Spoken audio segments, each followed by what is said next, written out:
De los distintos conflictos que pueden presentarse entre el boleto y otros terceros interesados, existe un supuesto no previsto en el Código Civil y Comercial actual y tiene que ver cuando el conflicto se da entre un adquirente por boleto que ha recibido la posesión de la cosa y un acreedor hipotecario.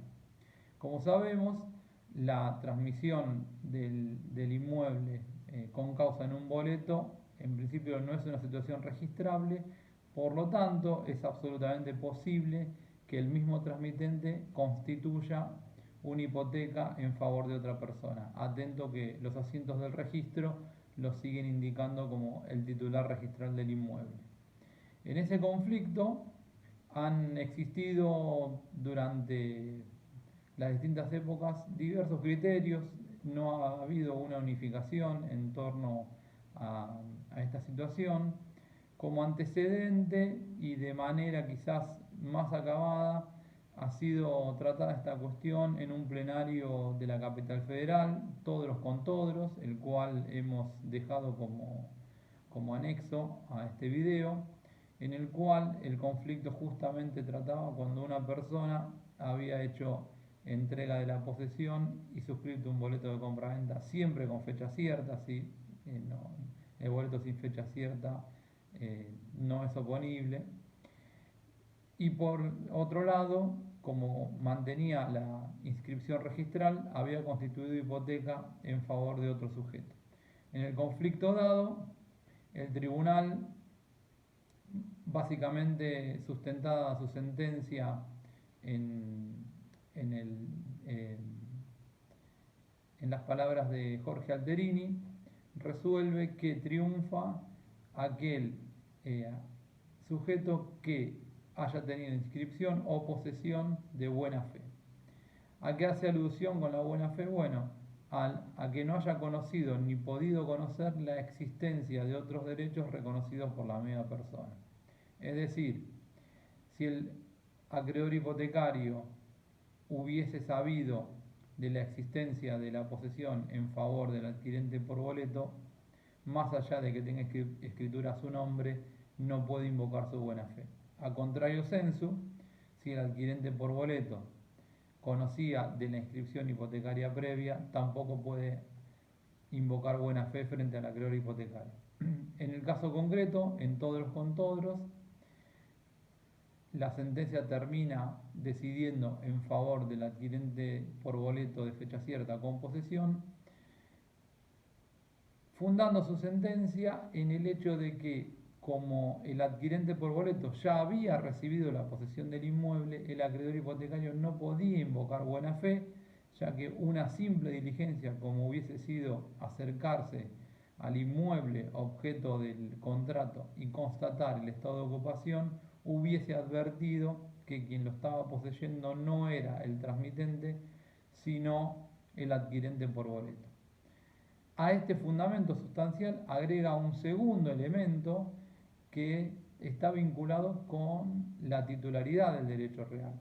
Como el constituyente de la hipoteca, el deudor constituyente de la hipoteca, había perdido uno de los elementos que configuran el derecho real, que es el modo, pues había hecho entrega de la posesión al adquirente por boleto, ya no era titular del derecho real, pues le faltaba uno de esos elementos. Con sustento en esta premisa, llega a la conclusión de que la hipoteca era nula ante la ausencia de titularidad en el deudor. Este criterio, que resulta a todas luces muy razonable, en definitiva establecía la idea de que no siempre triunfaba el adquirente por boleto, sino que triunfaba aquel que tenía publicidad suficiente y buena fe. La publicidad suficiente ya sabemos que puede darse a través de la posesión o de la inscripción registral, más la buena fe que implica la ausencia de conocimiento de derechos reconocidos en favor de otra persona. El Código de Vélez evidentemente tampoco arreglaba esta circunstancia y esta era la doctrina obligatoria en Capital Federal. En Provincia de Buenos Aires los tribunales no fueron uniformes en su criterio, algunos sostenían siempre la prioridad del acreedor hipotecario y otros aplicaban criterios similares al utilizado en todos. En algunos supuestos también los tribunales solían agregar un recaudo vigente para la oponibilidad del boleto al concurso quiebra, exigiendo que el adquirente por boleto hubiese pagado el 25% del precio, además de haber recibido la posesión y de que ese boleto fuese de fecha cierta. Lo paradójico del tema tiene que ver con la reforma al Código Civil del año, el proyecto de reforma al Código Civil del año 95, en el cual también participa Jorge Alterini, el mismo juez que había emitido su voto en Todros, y sin embargo en ese proyecto de código adopta el criterio contrario, establece que triunfa el acreedor hipotecario. Como ustedes saben, ese código nunca llegó a entrar en vigencia, y hasta la sanción del nuevo Código Civil del 1 de agosto de 2015, las doctrinas judiciales fueron variando dependiendo del tribunal en el cual recaía el expediente. El nuevo código, lamentablemente, pierde la oportunidad de arreglar este supuesto y estamos en la misma incertidumbre que estaba vigente durante el código anterior. ¿Qué ha resuelto o qué piensa la doctrina actualmente? No hay un criterio definido, pero la tendencia es sostener que triunfa el que tiene publicidad suficiente más buena fe. En el caso del adquirente por boleto, la publicidad suficiente va a estar dada por el hecho de haber recibido la posesión, en el caso del acreedor hipotecario por haber inscripto su hipoteca. La buena fe va a estar dada por que el sujeto no conoció ni pudo conocer la existencia de derechos constituidos por el titular registral. En el caso del acreedor hipotecario, esa circunstancia la deberá constatar mediante el estado de ocupación del inmueble objeto de esa hipoteca, y en el caso del adquirente por boleto, la constatación estará dada frente al acreedor hipotecario a través de los informes registrales que emite el registro de la propiedad inmueble. En este contexto, algunos autores proponen un criterio que resulta adecuado, que es aplicar por analogía las reglas del artículo 1170, es decir, cuando tratamos la oponibilidad del boleto frente a las medidas cautelares. Si nosotros consideramos los requisitos de 1170 en comparación a lo que se resuelve en Todros, el 1170 agrega una exigencia más que tiene que ver con el hecho de que el adquirente por boleto haya pagado el 25% del precio.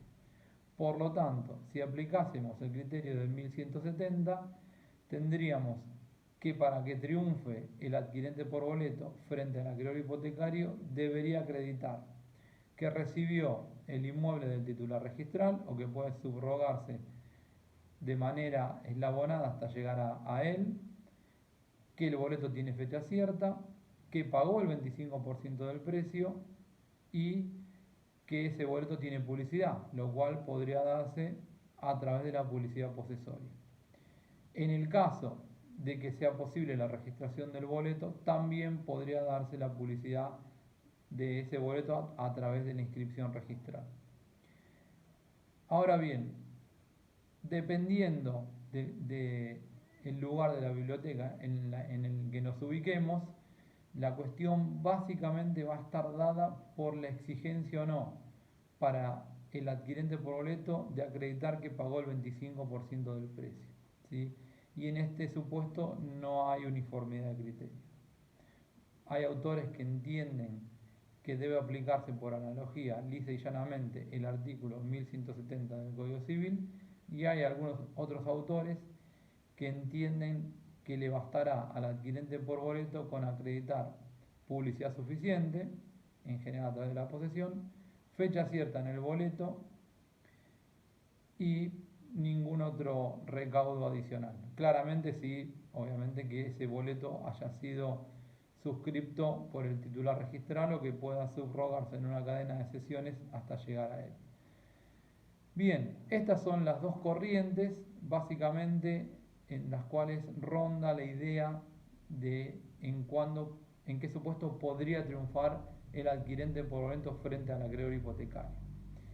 Casi podemos descartar de cuajo la posibilidad de sostener que siempre triunfa el acreedor hipotecario, ¿sí?